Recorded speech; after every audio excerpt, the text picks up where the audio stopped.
Simple तुम्हाला तुमचं work एकदम इझी टू वे करून देतो. ज्या व्यक्तीचा फोकस नाही तो पूर्ण डायव्हर्ट होतो. ज्याचा फोकस क्लिअर आहे तो त्याचं चालत राहतो. आता या दोन्ही मधला फरक तुम्हाला मी क्लिअर करतो.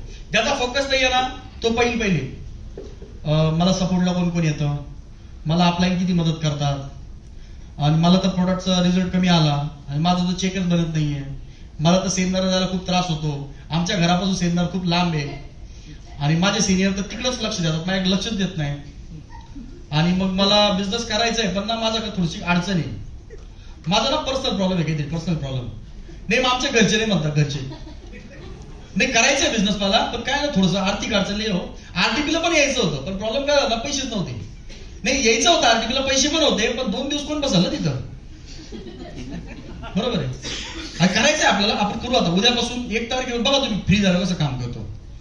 नाही करायचं हळूहळू, आणि असं तसं करत रडत रडत कुठेतरी ते पोहोचतो. जे काम सहज पद्धतीने होणार होतं क्लिअर केलं. ज्याचा फोकस क्लिअर आहे, मी बिझनेस मध्ये आलो का, जे काही एक्सवायझेड असेल, फायनान्स प्रॉब्लेम साठी आले असेल, तुम्ही तुमच्या फॅमिलीसाठी आले असेल, जे काही एक्सवायझेड गोष्टीसाठी आले, तुमचा जर फोकस क्लिअर आहे तर मॅटर करत नाही तुम्हाला कोण मदत करते कोण नाही करत आहे.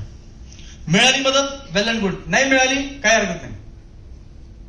कारण बाहेरच्या दुनियामध्ये जर माय लाईफ जर सोडली तर बाहेरच्या दुनियामध्ये कोण येतंय मदत करायला, येतंय कोणी? तरी पण लोक लाखो करोड रुपये कमवताय कधी कमवताय, बाहेरच्या जगात लोक लाखो करोड रुपये कमवतात, 100% कमवताय. कोण आहे त्यांना सपोर्टला, कोण नाही येत. त्यांच्या एवढे करोडो रुपयाचे त्यांनी बिझनेस उभे केले, लॉस झाला तर ते एकटे जबाबदार, प्रॉफिट झाला तरी एकटे जबाबदार, कोण आहे त्या सपोर्टला. तर हा एक मात्र असा बिझनेस आहे, जर तुमचा बिझनेस डाऊनफॉलला झाला तर तुमच्या आपल्याला तुम्हाला बोलणार किंवा तुम्ही तुमच्या आपल्याला सजेशन घेऊ शकता, सर बिझनेस डाऊन होतोय काय करावं. ऍटलीस्ट 2, 4, 5, 10 लोक तर तुम्हाला हेल्पसाठी लवकर भेटतात.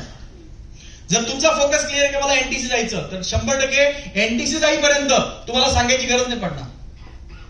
पण फोकस क्लिअर नाही, मग काय नाही सर मला टीम मधून कोणाचे फोनच येत नाही म्हणून माझं स्केड्यूलच लागत नाही, ही कुठली पद्धत. रँक होल्डरचा मेजर हा प्रॉब्लेम आहे. नाही सर मला काम करायचंय हो, मी फ्रीज असतो पण मला कोणी फोनच करत नाही. अरे फोन नाही करत तर वेळ झाली, आता तू फोन कर, तू तुझं स्केड्यूल लाव. जगात असा एकही गेस्ट नाही जो स्वतःहून म्हणणार आहे ये बाबा हे 30,000 घेऊन जा माझं आयुष्य बदलून टाक. आपण केलंय असं? सो फोकस क्लिअर इम्पॉर्टंट आहे. ज्यावेळेस तुमचा फोकस क्लिअर